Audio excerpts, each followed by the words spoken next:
All right, how is everyone doing tonight? Tonight we have David Copperfield. This is chapter 18. I haven't read through David Copperfield in a while.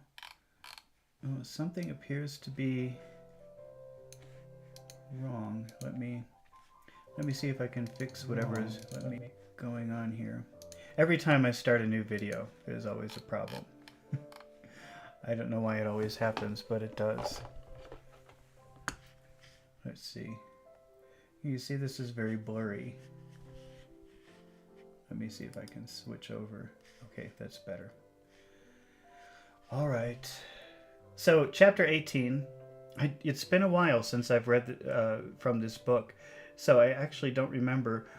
Oh, I think in the last chapter, Davy had gone to have tea with Uriah Heep and his mother, and when he was having tea with them, Mr. Micawber, the man with whom Davy was staying in London before he went to stay with his aunt, happened to walk by and see them.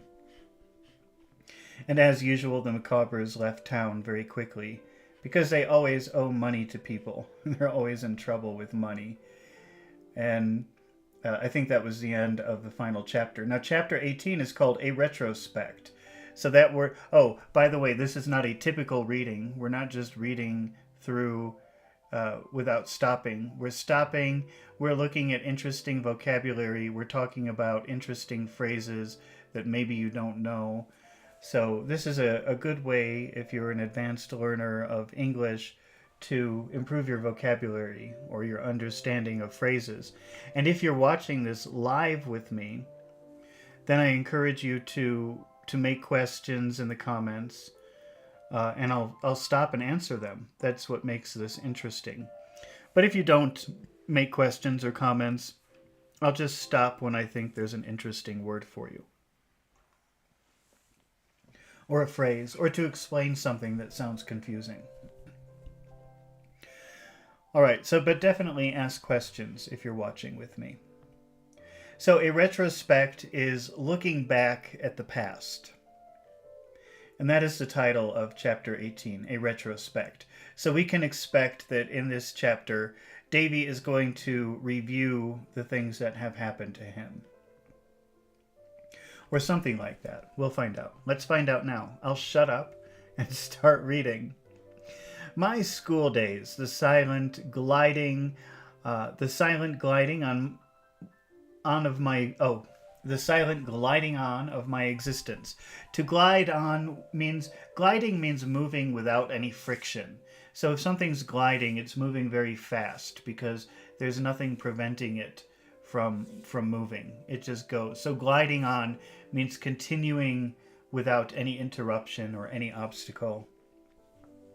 My school days, the silent gliding on of my existence, the unseen, unfelt progress of my life. From childhood up to youth, let me think as I look back, and to look back is to review something, to review something in the past. As I look back upon that flowing water, now a dry channel overgrown with leaves, whether there are any marks along its course by which I can remember how it ran.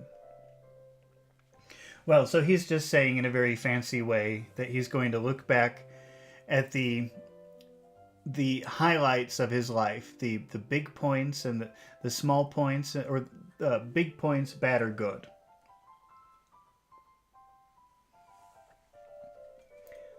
A moment, and I occupy my place in the cathedral, where we all went together every Sunday morning, assembling first at school for that purpose.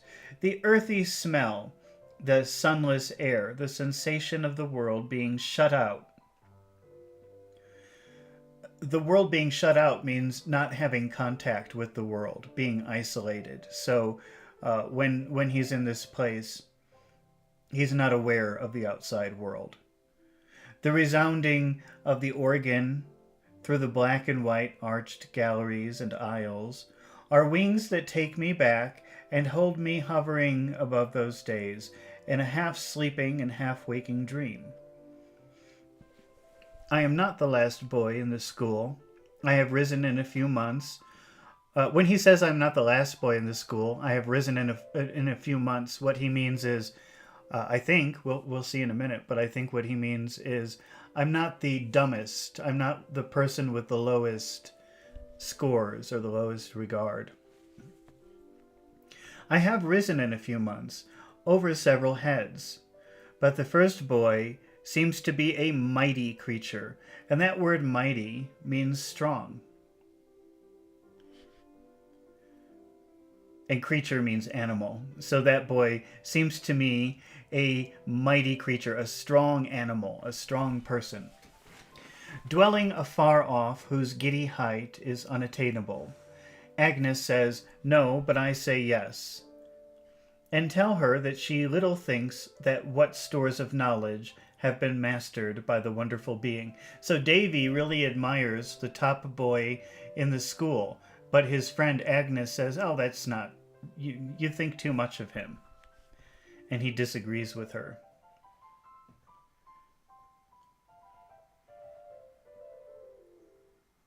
She little thinks of what stores of knowledge, how much he knows, have been mastered by that wonderful being. At whose place she thinks, I, even I, weak aspirant. To aspire to something is to hope for something. So here, Davy, I guess, is aspiring or hoping to be the best student, or the top student, or thought of as being very smart. But he's calling himself a weak aspirant. I'm very hopeful, but I'm not strong enough to achieve it. May arrive in time. He is not my private friend and public patron, as Steerforth was, but I hold him in a reverential respect. In Davy's previous school, there was an older boy named Steerforth who protected him and was his very good friend. So Davy was very little, and Steerforth was one of the older boys in the school, and they became great friends. And Steerforth protected him, and he needed a lot of protection at that time. And so he's comparing this other boy to Steerforth. It's not a similar relationship. They don't have a friendship like he had with Steerforth. And what did he say? Let's see. He's not my private friend and public patron, as Steerforth was, but I hold him in reverential respect. And Davy really loves Steerforth because he's older and smarter, and even the teachers really like Steerforth. So Davy wants to be just like him. So when Davy is thinking about Steerforth, it's like he's almost in love with him. Oh, Steerforth.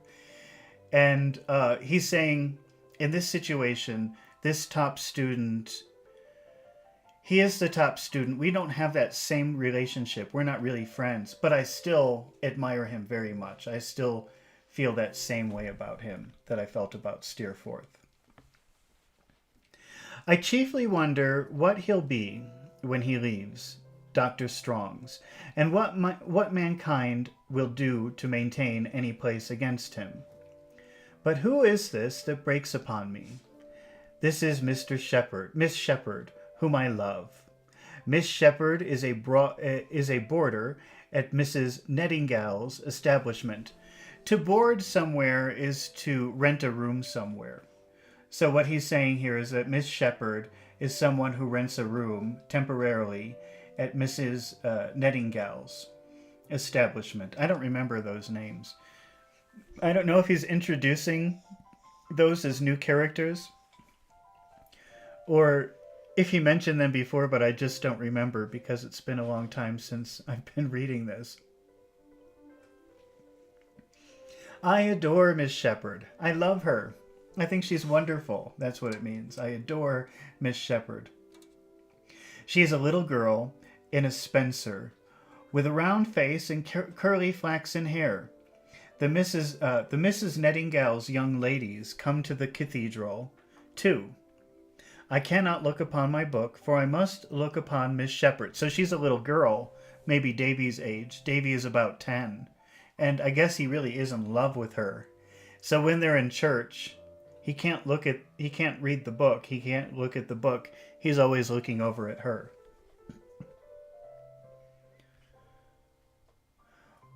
When the choristers chant, I guess that must be an old word for chant, chant. I hear Miss Shepherd. In the service, I mentally insert Miss Shepherd's name. I put her in among the royal family.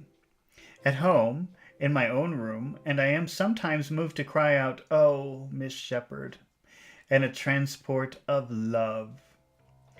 For some time I am doubtful of Miss Shepherd's feelings, but at length, fate being propitious... Oh, we better look up that word, propitious. I think I've looked that up before. But it doesn't matter. Some of these words, even if I've seen them a couple of times, I still don't remember what they mean. Propitious.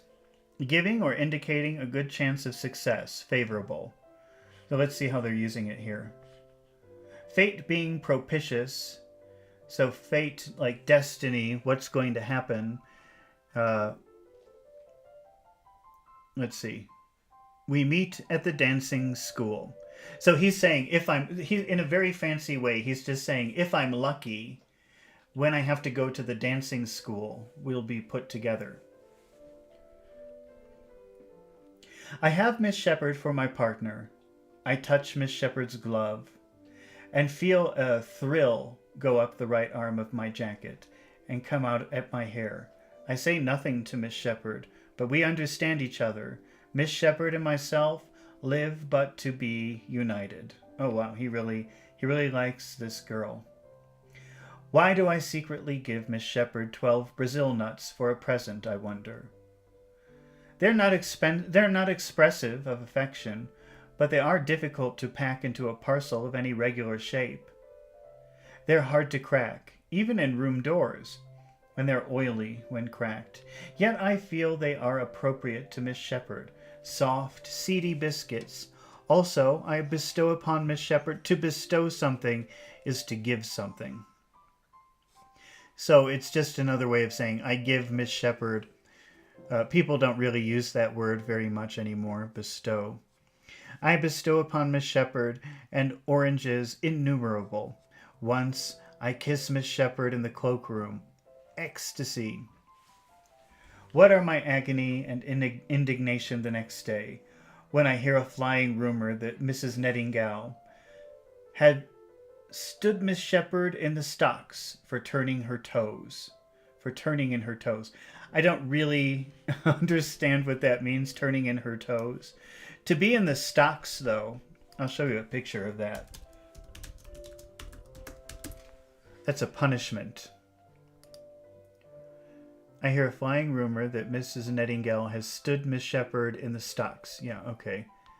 Oh, that's funny, because they don't really show, if you Google to be in the stocks, they don't show an image of that. It's a pretty old thing.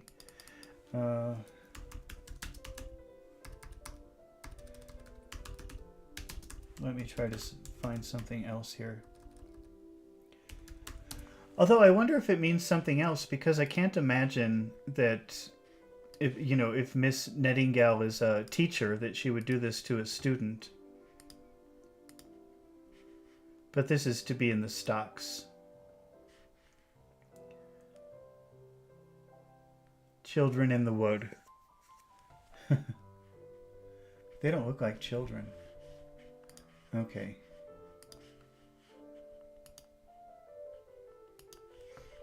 Well, anyway, the point is that she would get punished for doing that. Miss Shepherd being one pervading theme and vision of my life. Pervading means it fills every part. So Miss Shepherd being the one pervading theme. So in every thought of his head, he's always thinking of Miss Shepherd. In some way, she always enters his mind.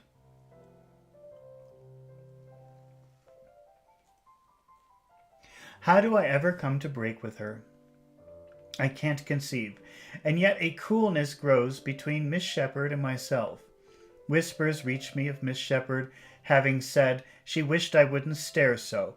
To stare is to look in a very concentrated way. So when Davy sees her, he looks at her and he concentrates very much.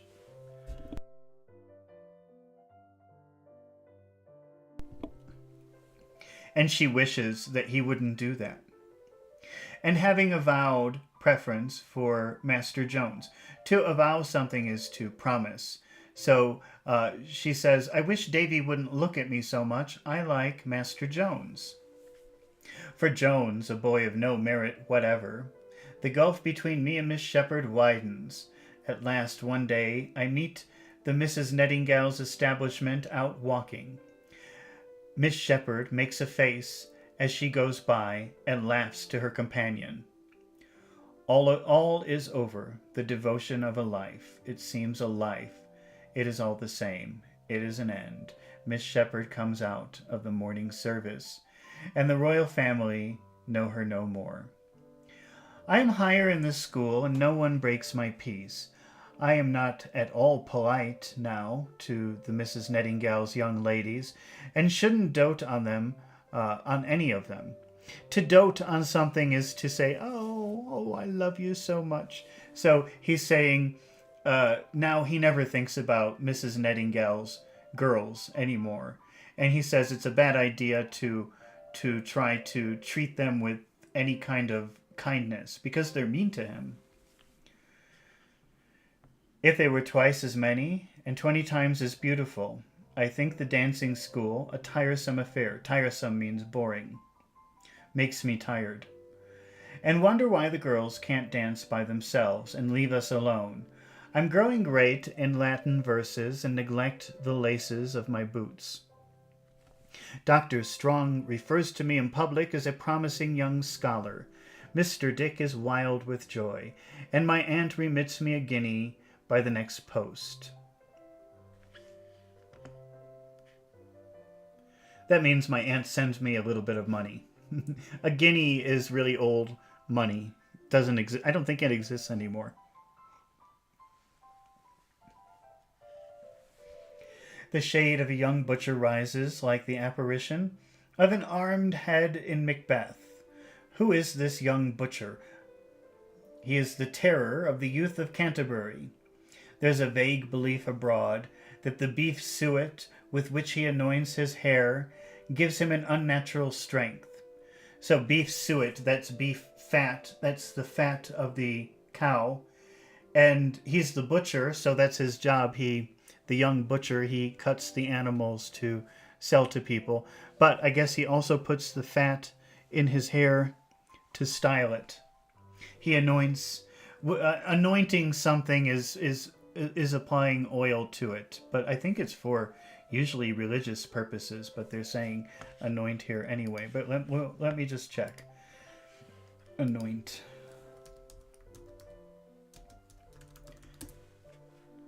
Smear or rub with oil typically is part of a religious ceremony. Yeah. But he's just doing it to fix his hair, I think. His broad face, bull-necked young butcher with rough red cheeks and an ill-conditioned mind and an injurious tongue.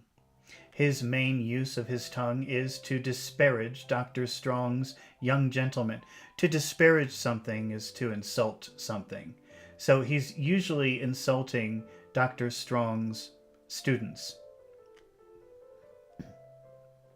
He says publicly that if they want anything, he'll give it to them. I'll give it to you. That could mean I'll give you something, but it could also mean I'll beat you. I'll give it to you. He names individuals among them, myself included, whom he could undertake to settle with one hand, and the other tied behind him. He waylays the smaller boys to punch their unprotected heads, and calls challenges after me in the open streets. For these sufficient reasons, I resolve to fight the butcher. In a summer evening, down in a green hollow at the corner of a wall, I meet the butcher by appointment.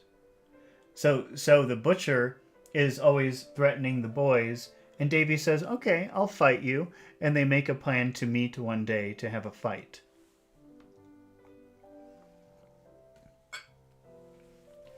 I am attended by a select body of our boys, the butcher, by two other butchers, a young publican, and a sweep. The preliminaries are adjusted, and the butcher and myself stand face to face. In a moment, the butcher lights 10,000 candles out of my left eyebrow. So I think what that means is, so here's the left eyebrow, and the butcher punches him right here, and it's like a very bright, Davy sees a very bright light, and that's why he's saying, the butcher lights 10,000 candles out of my left eyebrow.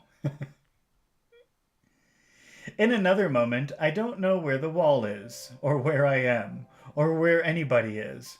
I hardly know which is myself and which is the butcher.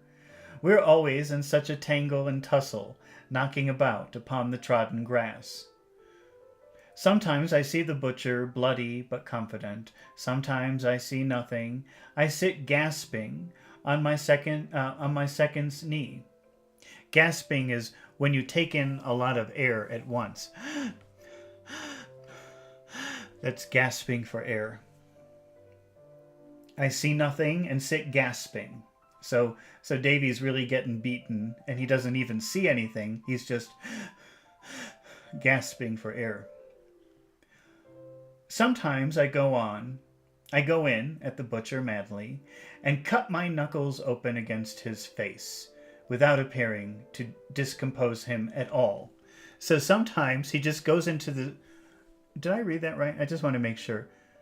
So sometimes he punches the butcher so hard that in the face that his knuckles, these are your knuckles, these are your knuckles here, that they start bleeding. His knuckles are bleeding, and the butcher doesn't even seem to notice. He doesn't change his expression. He doesn't move. That's what it means when he says the butcher doesn't discompose himself at all. At last I awake, very queer about the head. Queer means strange, so feeling very strange in my head. As from a giddy sleep, and see the butcher walking off, congratulated by the two other butchers, and the sweep, and the publican, and putting on his coat as he goes, from which I augur justly that the victory is his. Augur. Let's look up that word, augur. I don't know what that is. Augur.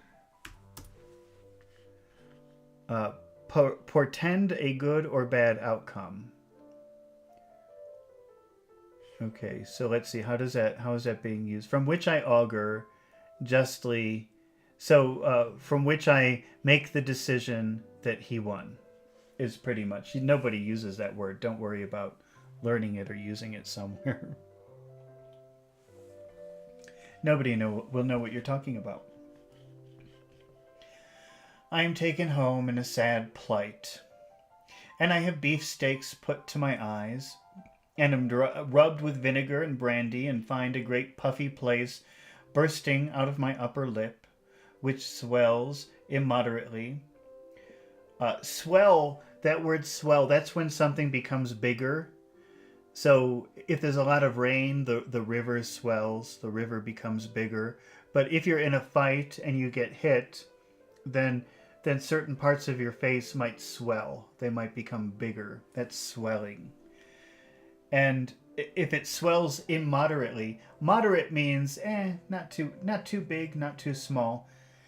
So immoderate means it can only mean very bigly. I don't really think that's a word, but it could mean that it's swelling very much. Because if it's swelling just a little, who cares? So immoderate means that it's very noticeable, maybe, something like that. For 3 or 4 days I remain at home, a very ill-looking subject with green shade over my eyes, and I should be very dull, but that Agnes is a sister to me, and condoles with me, and reads to me, and makes the time light and happy. Now, in another book, because I'm also doing 1984, we've seen the word dull used many times, and dull means the opposite of sharp. And sometimes it can mean stupid. But here what it means is boring. It's very common to use the word dull to mean boring. And so that's why Davy got into the fight, and then he had to stay home for 4 or 5 days. And he's saying it would have been boring, it would have been dull, but Agnes was reading him stories and talking to him and making the time pass. So it wasn't boring.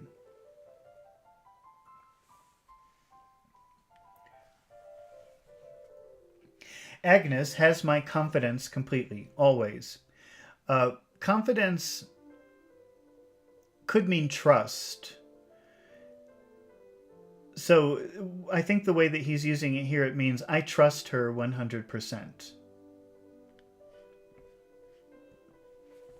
Agnes has my confidence completely, always. I tell her all about the butcher and the wrongs that he heaped upon me, and she thinks I couldn't have done otherwise than fight the butcher, while she shrinks and trembles at my having fought him.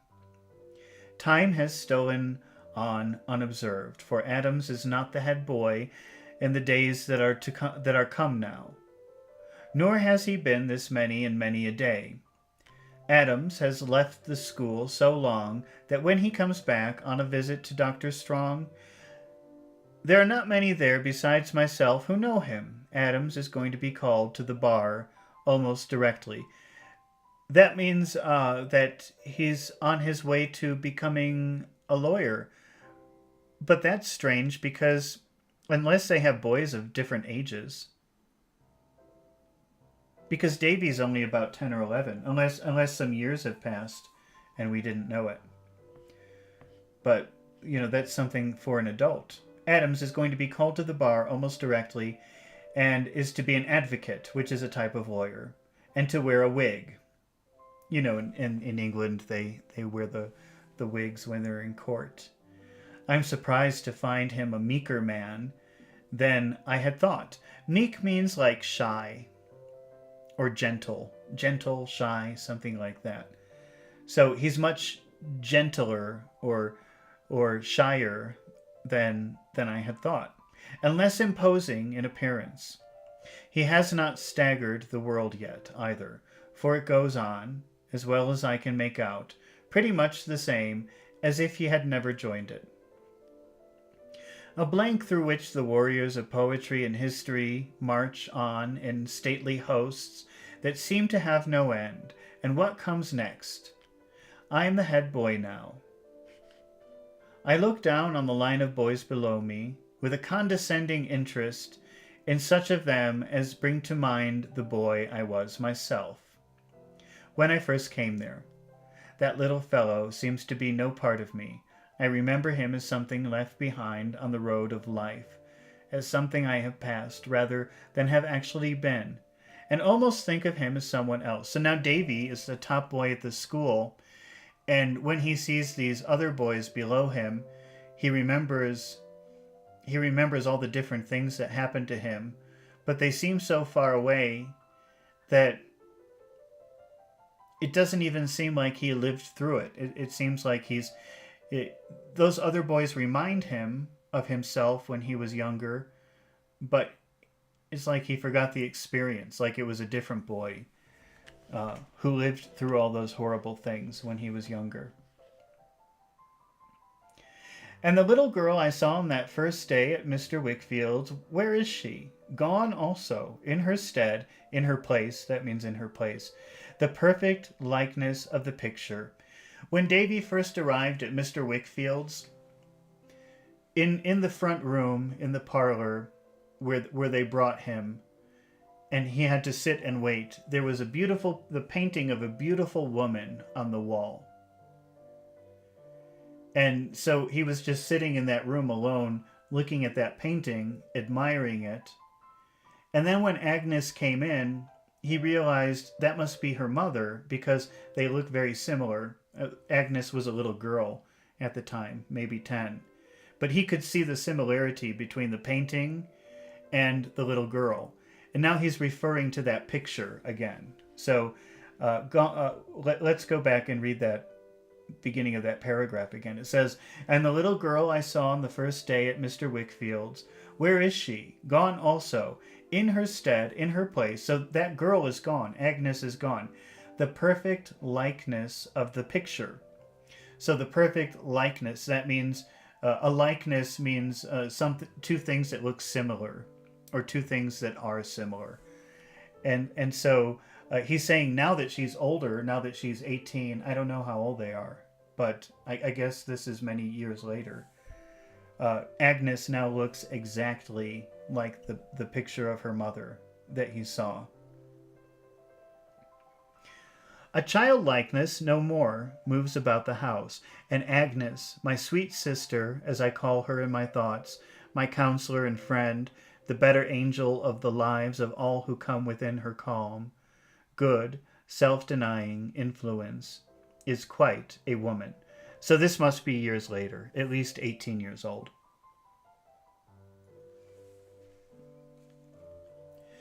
"What other changes have come upon me?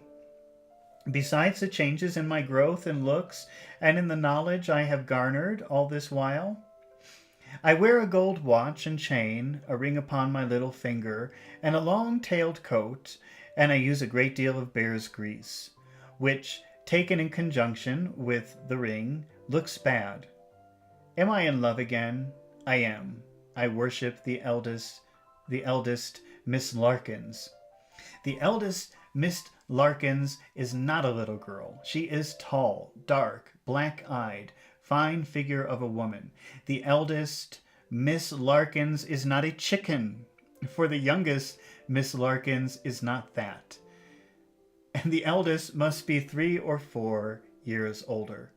Perhaps the eldest Miss Larkins may be about 30. My passions for her is beyond all bounds." Wow. He really, and she's 30. But he's really in love with her. I guess he must be about 18. "The eldest Miss Larkins knows officers. It is an awful thing to bear. I see them speaking to her in the street. I see them cross the way to meet her." So if the eldest Miss Larkins is walking down the road and there are officers, high-ranking soldiers, they will actually cross the street so that they can come and talk to her. And it makes him very jealous. "When her bonnet, she has bright taste in bonnets, is seen coming down the pavement, accompanied by her sister's bonnet, she laughs and talks and seems to like it. I spend a good deal of my own spare time in walking up and down to meet her. If I can bow to her once a day, I know her to bow to, knowing what? I know her to bow to, knowing Miss Larkins." I'm not really sure what that means. If I can bow to her, bowing, this is bowing, but that doesn't make sense. If I can bow to her once in the day, I am happier. I know her to bow to. Maybe he's saying he feels lucky enough to know her in such a familiar way that it's acceptable for him to bow. I think that maybe that's what that means, but I'm not sure. "I deserve a bow now and then. The raging agonies I suffer on the night of the race ball, where I know the eldest Miss Larkins will be dancing with the military, ought to have some compensation, if there be even-handed justice in the world." So it really makes him jealous when he knows that she's at these big parties dancing with these soldiers in their fancy uniforms, and he can't dance with her. And he feels like he deserves something in return for that he suffers for that. "My passion takes away my appetite, and makes me wear my newest silk neckerchief continually. I have no relief but in putting on my best clothes and having my boots cleaned over and over again. I seem then to be worthier of the eldest Miss Larkins. Everything that belongs to her or is connected with her is precious to me. Mr. Larkins, a gruff old gentleman with a double chin, and one of his eyes immovable in his head. So a double chin, that means he's fat. He's got two chins. He's got this chin, but then he has another chin of fat. That's a double chin. And have you ever met somebody whose eye doesn't move? I once worked with somebody like that. That's really weird. When one eye moves, but the other eye doesn't move. And the first few times I had contact with him, I was confused because he doesn't look at you. His eye is looking somewhere else. He is looking at you, but his eye is looking somewhere else because it doesn't move. And you think that he's probably talking to a different person. That was my experience. That's called a lazy eye. But I think that's what he's referring to here. Mr. Larkins has a lazy eye, and he's fat. He has a double chin. Is fraught with interest to me. When I can't meet his daughter, I go where I'm likely to meet him, to say, "How do you do, Mr. Larkins? Are the young ladies and all the family quite well?" Seems so pointed that I blush. I think continually about my age. Say I am 17, and say that 17 is young for the eldest Miss Larkins. What of that? Besides, I shall be 21 in no time, almost. I regularly take walks outside Mr. Larkins' house in the evening, though it cuts me to the heart to see officers go in, and to hear them up in the drawing room where the eldest Miss Larkins plays the harp. So Davy's 17. But he has a crush. He's in love with this 30-year-old woman. And he's saying, so what? I don't care. I'll be 21 pretty soon. It's no big deal.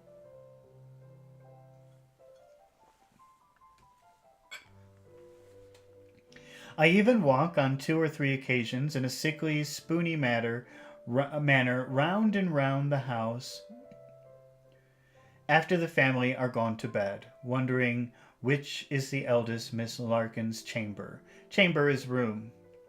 And pitching, I dare say now, on Mr. Larkins instead. Wishing that a fire would burst out, that the assembled crowd would stand appalled, and that I, dashing through them with a ladder, might rear it against her window and save her in my arms, go back for something she had left behind, and perish in the flames. For I am generally disinterested in my love, and I think I could be content to make a figure before Miss Larkins and expire. So Davy has this fantasy. It's a little bit creepy because he goes outside their house when they're sleeping, and he wonders which room is Miss Larkins. And then he has this fantasy of there's a fire in the house, and Davy gets a ladder, and he climbs up, and he saves Miss Larkin. He brings her down, but then he goes back to save something else. This is his fantasy, and he dies. And he feels like that would be the most ideal situation, because then she would think that he died for her, and everything would be perfect. Generally, but not always, sometimes brighter visions rise before me. When I dress, the occupation of 2 hours, for a great ball given at the Larkins, the anticipation of 3 weeks, I indulge my fancy with pleasing images. I picture myself taking courage to make a declaration to Miss Larkins. So he's imagining telling her that he loves her. That's what a declaration is. I picture Miss Larkins sinking her head upon my shoulder and saying, "Oh, Mr. Copperfield, can I believe my ears?" I picture Miss Larkins waiting on me next morning and saying, "My dear waiting on him." That means like coming to visit him. "My dear Mr. Copperfield, my daughter had told me all. Youth is no objection. Here are 20,000 pounds. Be happy." So in his fantasy, he goes to the ball and tells Miss Larkin how much he loves her. And the next day, her father comes and says, "I don't care that you're so young. Here's 20,000 pounds. Be happy in your life with my daughter." I picture my aunt relenting and blessing us, and Mr. Dick and Dr. Strong being present at the marriage ceremony. I'm a sensible fellow, I believe. I believe, on looking back, and modest, I'm sure, but all this goes on notwithstanding. I repair to the enchanted house, where there are lights, chattering, music, flowers, officers, I am sorry to see, and the eldest Miss Larkins, a blaze of beauty. She is dressed in blue, with blue flowers in her hair, forget-me-nots, as if she had any need to wear forget-me-nots. So forget-me-not is the name of a flower. It's a type of flower. And she's wearing those in her hair. Forget-me-not, that's like an old-fashioned way of saying, don't forget me. He's saying, why is she wearing forget-me-nots? Don't forget me's. She doesn't need that. No one will forget her. She's so beautiful. That's kind of what he's saying here. It is the first really grown-up party, grown-up means adult, that I have ever been invited to, and I'm a little uncomfortable, for I appear not to belong to anybody, and nobody appears to have anything to say to me, except Mr. Larkins, who asks me how my schoolfellows are, which he needn't do, as I have not come there to be insulted.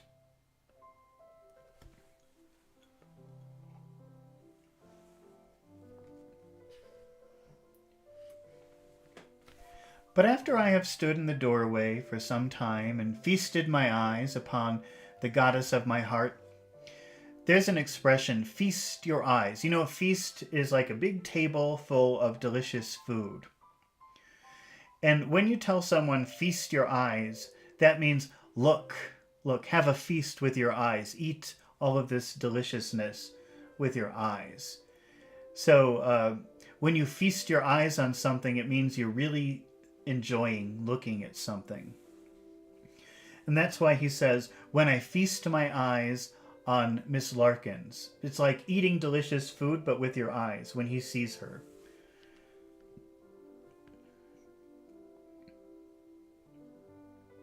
She approaches me, she, the eldest Miss Larkins, and asks me pleasantly if I dance.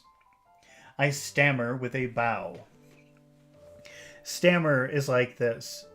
With you, Miss Larkins? That's stammering. But he bowed when he did it. Miss Larkins laughs and blushes, or I think she blushes, and says, next time but one, I shall be very glad. The time arrives. It's a waltz. I think. Miss Larkins doubtfully observes when I present myself, do you waltz? If not, Captain Bailey. So the music starts playing, it's a waltz, and Miss Larkins says, do you waltz? Do you know how to do this kind of dance? If not, she'll go for somebody else. She'll go for Captain Bailey. But I do waltz, pretty well too, as it happens, and I take Miss Larkins out. I take her sternly from the side of Captain Bailey. He is wretched, I have no doubt, but he is nothing to me. I have been wretched too. So Davy is saying, now remember, Miss Larkins says, well, do you know how to waltz? Because if you don't, it's okay. I'll just dance with Captain Bailey. And that makes you, but actually Davy knows how to waltz, and he starts dancing. He starts waltzing with her, and he moves near Captain Bailey, and he's thinking, I hate Captain Bailey. But actually he doesn't know him. He's just very jealous. I waltz with the eldest Miss Larkins. I don't know where, among whom, or how long. I only know that I swim about in space with a blue angel in a state of blissful delirium. Delirium is a kind of craziness. And blissful means like extreme happiness. So it's all so crazy and extremely happy, this whole moment of dancing with her. Until I find myself alone with her in a little room, resting on a sofa. She admires a flower, a pink Camellia japonica. Price £0.50, in my buttonhole. I give it to her and say, I ask an inestimable price for it, Miss Larkins. Inestimable That's a fancy word. You know the word estimate, which means to guess the quantity of something, is to estimate something. So estimable means can guess. But if you add in front of it, that means can't guess. So I ask you a price that you could never guess is really what that means. An inestimable price for it. You could still use that word if you wanted to. It's kind of fancy, but you could use it if you wanted. It just means you can't guess. You can't guess the price. It's impossible to guess the price. I ask an inestimable price for it, Miss Larkins. Indeed? What is that? Returns Miss Larkins. A flower of yours, that I may treasure it, as a miser does gold. You're a bold boy. Bold means brave. So they're in this little room, and Miss Larkins, Davy's wearing a little flower on his suit, and Miss Larkin is looking at it, admiring it. And Davy is saying, I'll give it to you, but I want something in return. And she says, well, what do you want? I want a flower of yours, so I can keep it with me forever. And Miss Larkin says, oh, you're very bold. You're a bold boy. You're brave. You're very brave for talking like that. Says Miss Larkin, there. There. So she gives it to him. She gives it to me. Not displeased, and I put it to my lips, and then to my breast. Miss Larkins, laughing, draws her hand through my arm and says, now take me back to Captain Bailey. I'm lost in the recollection of the delicious interview in the waltz, and when she comes to me again with a plain, elderly gentleman who has been playing with whist all night. Whist? W-H-I-S-T. Let's see what that is. I have no idea. Whist. A classic English trick-taking card game, which was widely played in the 18th-19th century, although the rules are simple. It's a card game. Whist. Let's read that again. So, I'm lost in the recollection of this delicious interview. So, I'm lost in the memory of this moment that he shared with her. And the waltz. And when she comes to me again with a plain, elderly gentleman. So at some point again at the night, Miss Larkin comes to Davy with an old man. Elderly is a very polite way of saying older man. Who had been playing whist all night, or whist, I don't know how to pronounce it. Some kind of old card game. Upon her arm, and says, oh, there is my bold friend, Mr. Chessel. Mr. Chessel wants to know you, Mr. Copperfield. I feel at once that he is a friend of the family, and am much gratified. So she's introducing him to this old man, and Davy can tell, oh, this is not just anybody. This is a special friend of the family, and he's very happy that she's introducing him to her. And the old man wanted to meet Davy. I guess Miss Larkin told him about because she says, here's the bold boy, here's the brave boy, here's the bad, naughty boy. But Davy's very happy about this. I admire your taste, sir, says Mr. Chessel. It does you credit. I suppose you don't take much interest in hops, but I'm a pretty large grower myself, and if you ever like to come over to our neighborhood of Ashford, and take a run about our place, we shall be glad for you to stop as long as you like.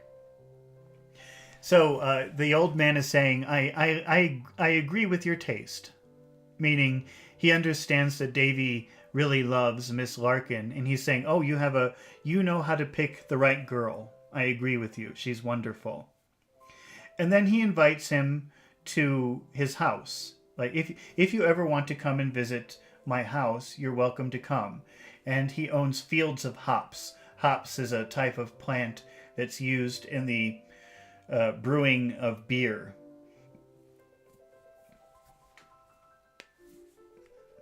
I thank Mr. Chessel warmly and shake hands.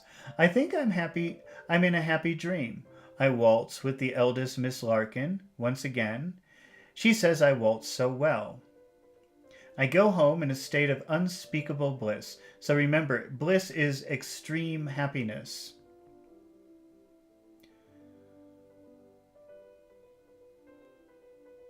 And waltz in imagination all night long with my arm round the blue waist of my dear divinity.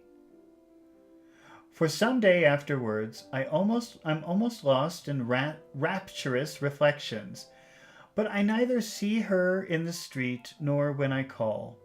I am imperfectly consoled for this disappointment by the sacred pledge to the perished flower. Trotwood, says Agnes one day after dinner, who do you think is going to be married tomorrow? Someone you admire. Not you, I suppose, Agnes. Not me, raising her cheerful face from the music she is copying. Do you hear him, Papa? The eldest Miss Larkins. To Captain Bailey? I have just enough power to ask. No. To no captain, to Mr. Chessel, the hop grower. Oh, so Miss Larkin is going to marry that old man. I'm terribly dejected for about a week or two. I take off my ring. I wear my worst clothes. I use no bear's grease, and I frequently lament over the late Miss Larkin's faded flower. Lament means feeling sad. Like, oh, poor me, poor me. It's like crying and feeling sad. It's almost like enjoying feeling sad.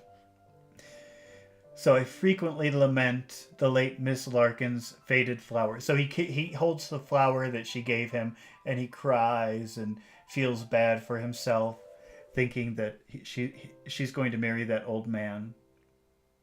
Being by that time rather tired of this kind of life, and having received new provocation from the butcher, I throw the flower away, go out with the butcher, and gloriously defeat him. So Davy's been having these fights with this butcher, and he always loses. He always gets his butt kicked. But this situation has put so much angry energy into him, so much desire for, I don't know, revenge or violence or something. He goes to the butcher and challenges him to another fight, and Davy wins. This and the resumption of my ring, as well as the bear's grease in moderation, are the last marks I can discern now in my progress to 17. All right, well, that was the end of Chapter 18 of David Copperfield by Charles Dickens. And in the next video, we will be reading Chapter 19, I Look About Me and Make a Discovery. And that should be interesting. I'll try to do that soon. I've been neglecting this book for quite a while, so I'll try to read it a little bit more. I'd like to read it every day, but it's kind of long, so... But I'll try. I'm going to make an effort to do that so we can get through it. I think there are about 60 chapters. Well, anyway, thank you everyone who stayed and watched until the end. And always, if you have comments or questions, I really would like it if you could write them in the comments section while we're doing it, because it would be fun to have a conversation about the words and phrases or ideas that we learn as we go. Okay? So I'll see you next time with more of David Copperfield by Charles Dickens. Goodbye.